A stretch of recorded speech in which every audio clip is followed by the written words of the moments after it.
सबसे पहले आप देख लीजिए कि जो आपका नीट का एग्ज़ाम होता है उसमें टोटल मार्क्स जो होता है वो हमारा कितना होता है 720 होता है, जिसमें से केमिस्ट्री जो कवर करेगा 180, फिजिक्स 180 और zoology and botany 360।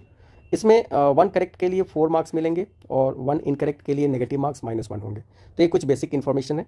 45 questions physics से रहेंगे, 45 क्वेश्चन केमिस्ट्री से होंगे और 90 क्वेश्चंस जो होंगे आपको बॉटनी और जूलॉजी यानी बायोलॉजी से होंगे, जिसमें टोटल आपके पास वैल्यू कितना रहेगा 180 क्वेश्चंस आपसे पूछा जाएगा। तो चलिए 1 बाय 1 हम लोग स्टार्ट कर रहे हैं। यहाँ पे देखिए, यहाँ पे जो सबसे पहला क्वेश्चन पूछा गया है आपसे और इसमें पूछा गया है, क्या पूछा गया, पहले क्वेश्चन को एक बार हम रीड करते हैं फिर समझते हैं। यहाँ से आपसे क्वेश्चन पूछा गया है कि the maximum number of molecules are present in, और यहाँ पे ऑप्शन दिया गया है, ठीक है। 5 litre N2, 0.5 gram H2 gas, 10 gram O2 gas and 15 litre of H2। तो देखिए यहाँ पे आपको क्या सोचना है, जब ऐसा क्वेश्चन हो मॉलिक्यूल से रिलेटेड, जब भी आपसे क्वेश्चन पूछा जाए तो यहाँ पे डायरेक्ट ये फॉर्मूला लगाना है, क्या, नंबर ऑफ मॉलिक्यूल जो होता है, नंबर ऑफ मॉलिक्यूल्स जो होता है ये डायरेक्टली प्रोपोर्शनल होता है नंबर ऑफ मोल्स के, ठीक है, नंबर ऑफ मोल्स के, ठीक है। तो ये कॉन्सेप्ट को आपको इस जगह लगाना पड़ेगा। कहीं भी अगर इस तरीके का क्वेश्चन आपसे पूछा जाए तो वहाँ पे आपको ये पॉइंट ही अप्लाई करना चाहिए कि आपके पास मोल निकाल दीजिए सबका, जिसका मोल ज़्यादा हो जाएगा उसी में आप कैलकुलेशन कर लीजिए, वही उसका क्या हो जाएगा, आंसर हो जाएगा, ठीक है। तो चलिए ए ऑप्शंस में देखिए क्या दिया है। ए ऑप्शंस में आपके पास 5 लीटर दिया है। अब 5 लीटर को मोल में बदलिए, सबका हम मोल बना रहे हैं तो 5 लीटर को मोल में बदलने के लिए 22.4 से डिवाइड करिए। बी ऑप्शन देखिए आपके पास 0.5 ग्राम है तो इसको मोल बनाने के लिए इसके मोलार मास से डिवाइड करिए। सी ऑप्शन देखिए 10 ग्राम है तो 10 डिवाइडेड बाई क्या करिए 32 कर दीजिए, ऑक्सीजन है। और डी जो ऑप्शन है ये 15 लीटर है और इसमें डिवाइड कर दिया किससे 22.4 लीटर से। तो अब आप यहाँ पे इन सबको क्या करिए, कैलकुलेट कर लीजिए। तो जब आप इसको कैलकुलेट करते हैं तो इसकी जो वैल्यू आता है, ये हम मोल कैलकुलेट कर रहे हैं, मोल कैलकुलेट कर रहे हैं, तो ये वैल्यू आया 0.223 मोल, ये सब मोल की वैल्यू है। यहाँ पे अगर आप करोगे तो ये आएगा 0.25 मोल, ठीक है। और आप यहाँ पे करिएगा तो ये वैल्यू आएगा 0.312 मोल और यहाँ पे अगर करेंगे तो ये आएगा 0.66 मोल। क्लियर है।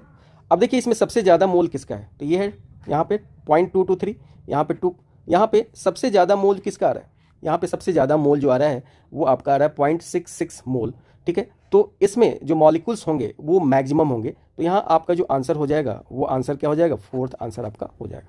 क्लियर है, ये पॉइंट समझ में आ गया। अब आपको समझ में आ गया तो आप यहाँ पे फॉर्मूला लगा सकते हैं, नंबर ऑफ मॉलिक्यूल्स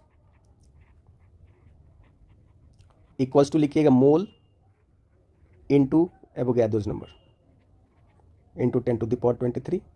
अब इसको आप सॉल्व कर लीजिए, ये है 0.66 इंटू 6.023 इंटू 10⁻23। इसको सॉल्व करिएगा तो इसमें सबसे ज़्यादा, तो इतना अपने को सॉल्व करने की जरूरत नहीं है, आप सीधा यहाँ पे मोल कैलकुलेट करके और सीधा पता कर लीजिए, तो ये अपना। तो चलिए नेक्स्ट क्वेश्चन हम लोग देख रहे हैं। तो देखिए अपना नेक्स्ट क्वेश्चन है जिसमें दिया गया है कि the mass of carbon anode consumed giving only carbon dioxide in the production of 270 kg of aluminium metals from bauxite by Hall's process. और यहाँ पे आपको रिएक्शन दिया गया है 2Al2O3 + 3C and that gives what, यहाँ पे आपको दे रहा है 4Al एंड 3 आपको क्या दे रहा है, CO2 दे रहा है, ठीक है। तो आपसे ये पूछा जा रहा है कि आपको बताना है कि मास ऑफ कार्बन एनोड कंज्यूम्ड, ठीक है। यानी यहाँ पे एक चीज़ देख लेते हैं, पहले आप इस रिएक्शंस को लिख लीजिए और इस रिएक्शंस को लिख के अगर आप देखेंगे तो आप यहाँ पे क्या देख रहे हैं कि यहाँ पे 3 मोल अगर कार्बन का है तो कितना मोल आपका एल्यूमिनियम है, तो ये 4 मोल एल्यूमिनियम है, ठीक है।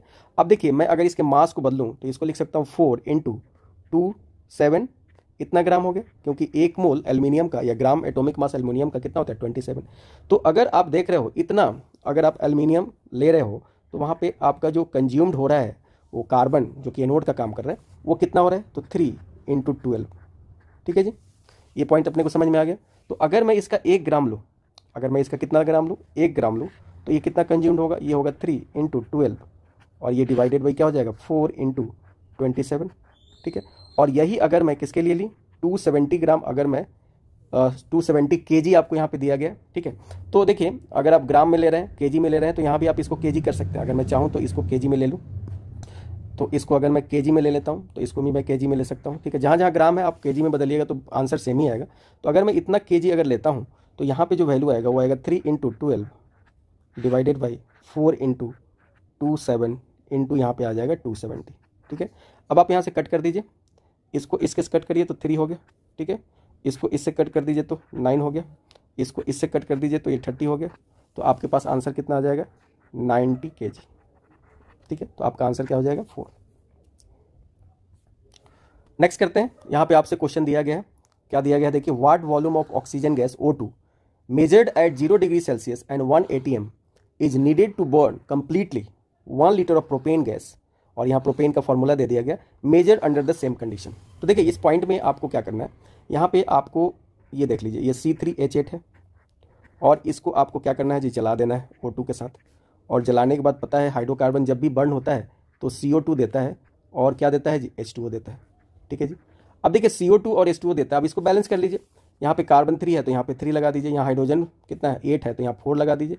ठीक है, और यहाँ पे मैं अगर देखूँ तो कितना हुआ 6, और 6 और 4 10, तो यहाँ पे आप क्या कर दीजिए 5 लगा लीजिए। ठीक है, अब आप क्या देख रहे हैं, अगर आप इस बैलेंस इक्वेशन से देख रहे हैं तो आपको क्या मिल रहा है कि ये अभी आपके पास कितना है 1 मोल है। ठीक है, तो अगर ये 1 मोल है, ठीक है, यानी ये कितना है, अगर मैं बोलूँ तो इसको 1 लीटर भी बोल सकता हूँ। ठीक है, तो अगर मैं इसको बोलूँ गैस के केस में मोल और लीटर को आप ले सकते हो एक तरह से, अगर यहाँ पे 1 है तो इसको मैं 1 लीटर अगर ले लूँ तो इस 1 लीटर के लिए आपको कितना ज़रूरत पड़ रहा है ऑक्सीजन का, देखिए 5 लीटर ऑक्सीजन की ज़रूरत पड़ रही है, तो इसलिए इसका आंसर कितना हो जाएगा। तो यहाँ पे आप स्टोइकोमेट्रिक कोफिशिएंट्स को वॉल्यूम के टर्म्स में लेके आप इसको क्या कर सकते हो, बना सकते हो। चलिए नेक्स्ट हम बात करने जा रहे हैं क्वेश्चन नंबर 4 की, volume occupied by 1 molecule of water, जिसकी डेंसिटी इतना दी गई है 1 ग्राम पर सेंटीमीटर क्यूब। अब देखिए यहाँ पे इस पॉइंट को समझिए, आपके पास जो दिया गया है 1 मॉलिक्यूल वाटर दिया गया है। ठीक है, तो उसका वॉल्यूम पूछ रहा है, तो देखिए पहले तो आप निकाल लीजिए मास ऑफ 1 मॉलिक्यूल वाटर, क्या निकाल लीजिए, mass of 1 molecule, 1 molecule of water H2O। ठीक है, और इसको अगर निकालिएगा तो कैसे निकालिएगा, 18/6.02 इंटू 10⁻23। ठीक है जी, तो ये आपका क्या हो गया जी, 1 मॉलिक्यूल का मास निकल गया। अब आपको क्या पूछा जा रहा है, आपसे पूछा जा रहा है कि आप क्या निकालिए, आप वॉल्यूम निकालिए। तो देखिए अगर मैं वॉल्यूम निकालूंगा तो वॉल्यूम इक्वल्स टू क्या होता है, वॉल्यूम इक्वल्स टू होता है मास डिवाइडेड बाई डेंसिटी। ठीक है, तो यहाँ पे हमने मास ऑफ 1 मॉलिक्यूल निकाल लिया है, क्योंकि वॉल्यूम ऑफ 1 मॉलिक्यूल पूछ रहा है आपसे, तो वॉल्यूम ऑफ 1 मॉलिक्यूल पूछ रहा है, इसलिए आपको मास ऑफ 1 मॉलिक्यूल लेना पड़ेगा। तो ये डिवाइडेड बाई 6.02 इंटू 10⁻23, और डेंसिटी कितना दिया, 1 दिया गया है। ये वैल्यू किस में आएगा, ये वैल्यू आएगा आपको मिलीलीटर में। ठीक है, तो यहाँ से आप इसको सॉल्व कर लीजिए। जब आप इसको सॉल्व करेंगे तो इसकी जो वैल्यू आएगी वो आपको कितना आ जाएगा, तो ये वैल्यू आ जाएगा 3 इंटू 10⁻⁻23। या तो आप इसको मिलीलीटर लिख सकते हो या इसको सेंटीमीटर क्यूब लिख सकते हो। ठीक है, तो यहाँ से आपका आंसर कौन सा हो जाएगा, ये वाला आंसर। नेक्स्ट चलिए नेक्स्ट क्वेश्चन की बात करते हैं, how many moles of lead, और यहाँ देखिए सेकंड दिया गया, मतलब इसका ऑक्सीडेशन स्टेट दिया है, lead chloride will be formed from और reaction between 6.5 gram of PbO and 3.2 gram of HCl। यहाँ पे देखिए आपको किया क्या गया है, यहाँ पे आपको देखिए एक रिएक्शन दिया गया है, और तो सबसे पहले आप इस रिएक्शंस को लिखिए। आपको दिया गया है PbO, ठीक है, और इसके साथ रिएक्ट किया जा रहा है किसके साथ, HCl के साथ। और जब ये रिएक्ट हो रहा है तो आपके पास एक क्लोराइड मिल रहा है जिसको बोल रहे हैं PbCl2, ठीक है, और प्लस क्या मिल रहा है आपको, H2O मिल रहा है। ठीक है जी, अब इस बात को ध्यान रखिए, सबसे पहले आप रिएक्शंस को बैलेंस कर लीजिए, तो बैलेंस हो गया रिएक्शंस। ठीक है, अब देखिए यहाँ पे आपके पास 2 अमाउंट दिया गया, जब भी किसी भी रिएक्शंस में 2 या 2 से ज़्यादा रिएक्टेंट का अमाउंट दिया जाए तो आप वहाँ पे लिमिटिंग रीजन का कॉन्सेप्ट करोगे। ठीक है, पहली बात लिमिटिंग रीजन का कॉन्सेप्ट सोचना है, और लिमिटिंग रीजन का कॉन्सेप्ट हमेशा बैलेंस इक्वेशन में किया जाता है। तो सबसे पहले जो इसका वैल्यू दिया है 6.5 ग्राम, इसको हम लोग मोल में डिवाइड करते हैं, मोल बनाते हैं, इसका मोल बना लीजिए। तो इसका अगर मोल बनाते हैं तो इसके मॉलिक्यूलर मास से डिवाइड करिए, तो इसका मॉलिक्यूलर मास निकालिए 2 और यहाँ पे आपका कितना होगा 8 या 3 होगा, है ना, ये 3 होगा। ठीक है, और इसको अगर सॉल्व करेंगे तो ये वैल्यू आएगा 0.029। ठीक है, उसी तरीके से इसका अगर मैं मोल निकालूं तो इसका मोल आएगा 3.2 गिवन मास है डिवाइडेड बाई ये हो जाएगा 36.5, और इसका वैल्यू कितना आ रहा है 0.087, ये इतना मोल आ गया। अब आपको लिमिटिंग रीजन पहचानने के लिए इसके स्टोइकोमेट्रिक कोफिशिएंट से डिवाइड करिए, तो इसमें 1 स्टोइकोमेट्रिक कोफिशिएंट है देखिए यहाँ पे, और यहाँ पे इसका 2 स्टोइकोमेट्रिक कोफिशिएंट है, तो यहाँ 2 से डिवाइड करिए। तो जब आपने यहाँ 1 से डिवाइड किया तो वैल्यू आया 0.029। ठीक है, और यहाँ पे आपने जब डिवाइड किया तो वैल्यू आया 0.0435। ठीक है, अब यहाँ से एक कॉन्सेप्ट याद रखिए, जो लिस्ट वैल्यू होगा इसमें ये वाला क्या है जी, ये वाला लिस्ट वैल्यू है। ठीक है, तो जो लिस्ट वैल्यू होगा वही लिमिटिंग रीजन का काम करता है, याद रहेगा अपने को, जो वैल्यू लिस्ट होता है तो इसमें ये वाला जो है वो लिमिटिंग रीजन का काम करेगा। यानी पीबीओ लिमिटिंग रीजन का काम करेगा। तो पीबीओ से कैलकुलेट कर लीजिए, यानी यहाँ पे जो ये वैल्यू आ रहा है स्टोइकोमेट्रिक कोफिशिएंट से डिवाइड करके, यही वैल्यू इसका आंसर हो जाएगा 0.029।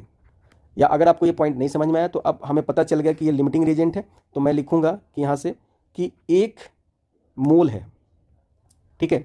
या इसको मैं लिख सकता हूँ, 1 मोल को मैं क्या लिख सकता हूँ, 233, ठीक है, ग्राम लिख सकता हूँ। जो आपका क्या है पीबीओ है वो कितना लेड क्लोराइड दे रहा है, तो वहाँ पे उसका लिख लीजिए, लेड क्लोराइड का वैल्यू वहाँ पे आप निकाल लीजिए। तो लेड क्लोराइड का वैल्यू कैसे निकालिएगा, तो यहाँ पे आपके पास 207 है और प्लस यहाँ से आप निकाल लीजिए 71, ठीक है। तो ये आपको लेड क्लोराइड का वैल्यू हो गया।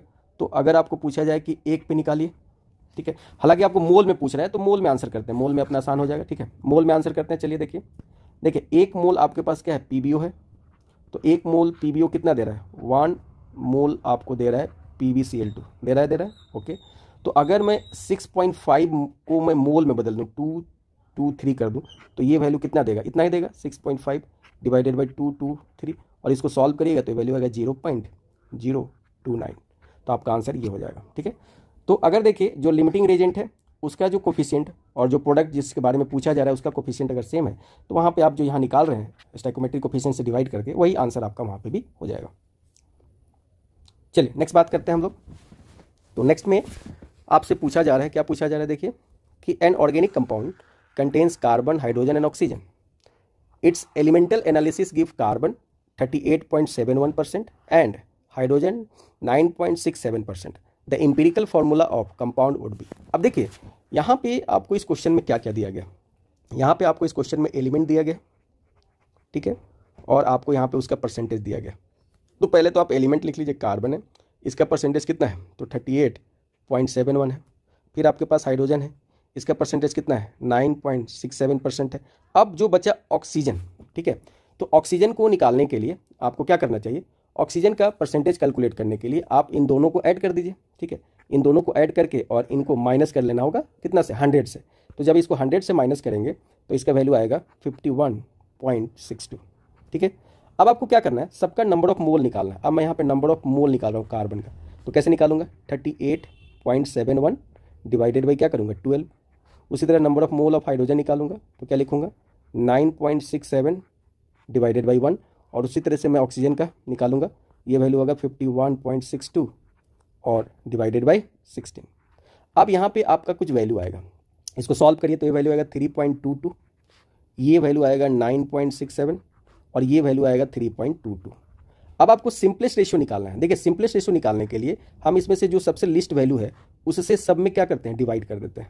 तो हमें सब में 3.22 से डिवाइड कर दिया, तो देखिए ये वैल्यू 1 आ गया, ये वैल्यू लगभग आपका कितना आ जाएगा, 3 आ जाएगा, और ये वैल्यू भी आपका 1 आ गया। तो अब आप इसका एम्पिरिकल फार्मूला अगर लिखते हैं, अगर आप इसका एम्पिरिकल फार्मूला लिखते हैं तो आपको सिंपलेस्ट रेशियो मिल गया। तो कार्बन 1 हो गया, हाइड्रोजन 3 हो गया एंड ऑक्सीजन 1 हो गया। तो ये आपका क्या हो गया, सिंपलेस्ट आपका फार्मूला के थ्रू आप इसको एम्पिरिकल फार्मूला बोल सकते हैं। तो आंसर आपका कितना हो गया, 3 हो गया। चलिए नेक्स्ट क्वेश्चन देखते हैं हम लोग। 10 ग्राम, देखिए 10 gram and 64 gram oxygen were filled in steel vessels and explode, amount of water produce in this reaction will be. तो देखिए यहाँ पे आप सबसे पहले क्या कर लीजिए, सबसे पहले रिएक्शंस लिखिए। आपके पास है H2, आपके पास क्या है जी O2, और ये दोनों एक वेसल्स के अंदर रिएक्ट करके क्या दे रहे हैं, H2O दे रहे हैं। अब देखिए इस रिएक्शंस को बैलेंस कर लीजिए। बैलेंस करने के लिए अगर मैं यहाँ पे 2 लगा दूँ तो यहाँ पे क्या हो जाएगा, 2 हो जाएगा। अब देखिए यहाँ पे आपको ये 10 ग्राम दिया गया, ठीक है, और ये कितना गया है, 64 ग्राम। अब मैंने आपको बोला कि किसी भी रिएक्शंस में अगर 2 या 2 से ज़्यादा रिएजेंट के बारे में, रिएक्टेंट के बारे में दिया गया है, तो आपको वहाँ पे क्या करना चाहिए, आपको वहाँ पे लिमिटिंग रिएजेंट का कॉन्सेप्ट निकालना चाहिए। तो मैं इसमें अगर 2 से डिवाइड करूँ तो हमारे पास वैल्यू कितना आ गया, 5। यहाँ पे अगर मैं मोल निकालूँ तो 64 डिवाइडेड बाई कितना, 32, तो यहाँ पे आपका वैल्यू आ जाएगा 2। अब इसको सिंपलेस्ट रेशियो, इसका लिमिटिंग रीजन पहचानने के लिए आप इसमें इसके स्टोइकोमेट्रिक कोफिशिएंट से डिवाइड करिए। इसका स्टोइकोमेट्रिक कोफिशिएंट 1 है, तो यहाँ पे वैल्यू आ जाएगा 2.5, और यहाँ पे वैल्यू कितना आएगा, 2। तो यहाँ पे जो लिमिटिंग रिएजेंट है वो कौन लिमिटिंग रिएजेंट है, तो यहाँ पे लिमिटिंग रिएजेंट जो है वो आपका O2 है। तो जो भी कैलकुलेशन आपको करना है अब O2 के थ्रू ही करना है, ठीक है। तो आप क्या देख रहे हो कि आपके पास 1 मोल अगर O2 है, ठीक है, तो बताओ वहाँ से कितना आपको मिल रहा है, कितना ऑक्सीजन आपको, कितना वाटर का प्रोडक्शन हो रहा है। तो वाटर का प्रोडक्शन हो रहा है कितना, 2 मोल, कितना हो रहा है, 2 मोल हो रहा है। तो अगर आप यहाँ से इसका मोल बनाओ, 64 को हमने मोल बनाया तो कितना बनाया 2 मोल, तो अगर आपके पास 2 मोल होगा तो ये कितना हो जाएगा 2 × 2, यानी आपके पास कितना 4 मोल आपका क्या हो जाएगा जी, 4 मोल H2O बनेगा। तो आंसर इज 4। चलिए नेक्स्ट क्वेश्चन हम लोग कर रहे हैं। नेक्स्ट क्वेश्चन में दिया गया है the number of atom in 0.1 mole of A try atomic gas is. अब देखिए याद रखिए यहाँ पे आपको ये फॉर्मूला यूज करना चाहिए, ध्यान से सुनिएगा। Number of atom in a molecule पूछा जाए, इन मॉलिक्यूल, ठीक है। अगर number of atoms in molecules पूछा जाए तो देखिए ये आपको जो होता है वो आपको डायरेक्टली प्रोपोर्शनल होता है किसके, मोल के और इनटू एटॉमिसिटी के, ठीक है। यानी अगर आप इसका फॉर्मूला लिखते हैं, ये तो याद रखिएगा, कहीं भी ये फॉर्मूला यूज कर सकते हैं। तो अगर मैं इसका फॉर्मूला लिखूं number of atoms in try atomic gas, तो आप इसको कैसे लिखोगे, पहले तो इसका मोल लिखोगे, ठीक है जी, फिर क्या लिखोगे, इसका एटॉमिसिटी लिखोगे, और फिर इसमें मल्टीप्लाई करोगे किससे, एवोगैड्रो नंबर से। क्लियर, ये पॉइंट अपने को समझ में आ गया। अब देखिए सारा वैल्यू आपको यहाँ पे दिया गया है, ये दिया गया 0.1, ट्राई एटॉमिक मतलब इसकी एटॉमिसिटी 3 है, ये वैल्यू दिया है 6.02 × 10⁻23, ठीक है। अब देखो जी इसको सिंप्लीफाई करो, मैं इसको 1/10 लिख सकता हूँ कि नहीं लिख सकता हूँ, इनटू इसको इससे मल्टीप्लाई कर लो तो ये हो गया 6, ये हो गया 0 और ये हो गया 9, यहाँ तक कोई दिक्कत नहीं है, इनटू 10⁻ क्या हो गया 23। अब मैं इस 10 को अगर ऊपर ले जाता हूँ तो ये हो गया 9 ये 18 होता है, ये यहाँ पे थोड़ा गड़बड़ है, यहाँ पे देखिए ये आपका कितना हो जाएगा 18, ठीक है जी। तो यहाँ इतना हो गया। अब मैं अगर इसको कहाँ ले जाऊँ, अगर मैं इसको ले जाऊँ ऊपर की तरफ तो देखिए क्या हो जाएगा, ये हो जाएगा 18.06 × 10⁻23, और इस 10 को ऊपर ले जाओ तो ये 10⁻−1 हो जाएगा। अब ये हो गया 18.06 × 10⁻23, 2 हो जाएगा 22। अब देखिए डेसिमल को आपको शिफ्ट करना है, डेसिमल को इसको शिफ्ट करना है इधर की तरफ, तो डेसिमल लेफ्ट शिफ्ट हो रहा है, तो डेसिमल लेफ्ट शिफ्ट हो रहा है तो ये हो गया 1.806 × अब डेसिमल को आपको किधर शिफ्ट करना है, लेफ्ट शिफ्ट करना है। तो जब आप लेफ्ट शिफ्ट करते हो तो यहाँ पे आप क्या करोगे, ये देख लो, तो यहाँ पे आपको 23 लिख देना। अगर आपको डेसिमल शिफ्टिंग नहीं आती है तो देखिए आप कैसे करोगे, मान लो आपके पास है 18.06 इंटू आपके पास है 10⁻22। अब देखिए डेसिमल को आपको कहाँ शिफ्ट करना है, 1 डिजिट पहले, तो आप क्या करना कि 10 से ऊपर जितना डिजिट होता है उतना 10 लेते हैं, तो 10 से ऊपर और नीचे ऐसे करके और मल्टीप्लाई कर देना यहाँ से। अब बताओ, अब तुमको इसको पीछे शिफ्ट कराना है, पीछे शिफ्ट कराने के लिए किसका यूज होता है, ये होता है 18.06 डिवाइडेड बाई 10, और इसको अगर सॉल्व करोगे तो ये हो जाएगा 10⁻22 × 10। अब ये वाला टर्म जो हो जाएगा, ये वाला हो जाएगा 1.806 इंटू, और ये वाला टर्म को आप ऐड कर देना तो ये हो जाएगा, इसका पावर 1 है, इसका 22 है, तो ये हो जाएगा 23। तो इस तरीके से आपका आंसर क्या हो जाएगा जी, सी हो जाएगा। चलिए नेक्स्ट हम बात करने जा रहे हैं, which has maximum number of molecules among the following, ठीक है जी। फिर आपसे वही क्वेश्चन पूछा गया है कि मॉलिक्यूल्स मैक्सिमम किस में है। तो मैंने अभी आपको क्या बताया कि अगर आपको कहीं भी मैक्सिमम मॉलिक्यूल्स की बात करें तो मैक्सिमम मॉलिक्यूल्स यानी नंबर ऑफ मॉलिक्यूल्स अगर मैक्सिमम होगा, इसका मतलब होगा कि वहाँ पे मोल भी मैक्सिमम होगा, जिसका मोल ज़्यादा वहाँ पे मैक्सिमम आपका होगा। तो पहले वाले ऑप्शंस में देखिए आपके पास इसका मास दिया है 64 और डिवाइडेड बाई सल्फर का 32 और ऑक्सीजन 2 है तो 32 64, तो यहाँ पे मोल कितना आ गया 1 आ गया, given mass divided molar mass. दूसरा ऑप्शन देखिए 44 डिवाइडेड बाई 44, तो यहाँ भी 1 मोल हो गया जी। तीसरा ऑप्शन देखिए 48 डिवाइडेड बाई 48, तो यहाँ भी कितना हो गया 1 मोल हो गया। चौथा ऑप्शन देखिए 8 डिवाइडेड बाई 2, ये हो गया 4 मोल। तो आंसर आपका क्या हो जाएगा, इसमें ज़्यादा मैक्सिमम होगा। ये आप मोल बनाया है, ये हमने क्या किया है, मोल बनाया है। मोल का मतलब होता है given mass divided by molar mass, given mass divided by molar mass.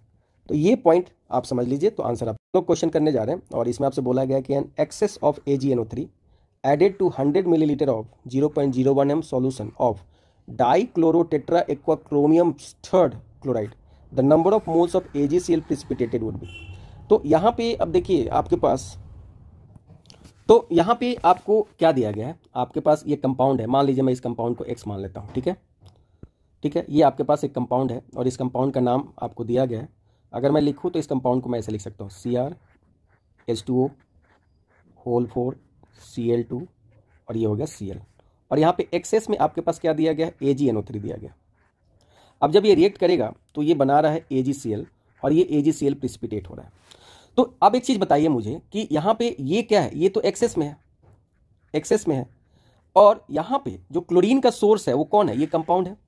तो अगर मैं इसके मोल को इसके मोल के इक्वल कर दूं, ठीक है, मैं यहाँ पे लिख सकता हूँ कि मोल ऑफ AgCl जो बनेगा वो किसके इक्वल होगा, वो होगा mole of CrH2O whole 4 Cl2 and Cl। इसको आप बोलते हो sodium solution of di chlorotetra aqua chromium chloride, ऐसे इसको बोलते हो। तो अगर मैं यहाँ पे आपको दिया गया, देखिए यहाँ पे आपको दिया गया तो इसका मोल निकाल लो, तो मोल कैसे निकालोगे, तो देखो मोल निकालने के लिए आप क्या करिएगा कि फॉर्मूला लगा दीजिए, मोलारिटी वाला फॉर्मूला अगर आपको आता है, मोलारिटी इक्वल टू क्या होता है, आपको होता है mole by volume of solution in millilitre और इनटू ये क्या हो गया जी आपका 1000। तो अगर मुझे यहाँ से मोल निकालना है तो मैं क्या लिखूंगा, m इंटू वॉल्यूम इन मिलीलीटर, तो डिवाइडेड बाई 1000 करना पड़ेगा। तो यहाँ पे जो वॉल्यूम दिया है वो 1000 दिया गया, 100 दिया गया, डिवाइडेड करिए उसे किससे, 1000 से, इनटू मल्टीप्लाई कर दीजिए 0.01। ठीक है, अब देखिए ये से ये कट गया, दो वैल्यू कट गया। अब यहाँ को अगर लिखेंगे ये हो गया 1/10 और ये वैल्यू हो गया 1/100। अब इसको सॉल्व करोगे तो ये आएगा 1/1000। अब 1/1000 लिखोगे तो 0 पॉइंट, तो एक जीरो आ जाएगा जी, फिर एक जीरो लो तो फिर एक जीरो आ जाएगा, फिर एक जीरो लो तो फिर एक जीरो आ गया, तो 1 टाइम आपका ये आएगा। तो आंसर कितना हो जाएगा, यही आपका क्या हो जाएगा जी, आंसर हो जाएगा। तो आंसर आपका सेकंड वाला हो जाएगा। तो ये इस तरीके से कट कटा के आप कर सकते हो। तो ये मैं करेक्ट कर देता हूँ, ठीक है। तो ये इस तरीके से आप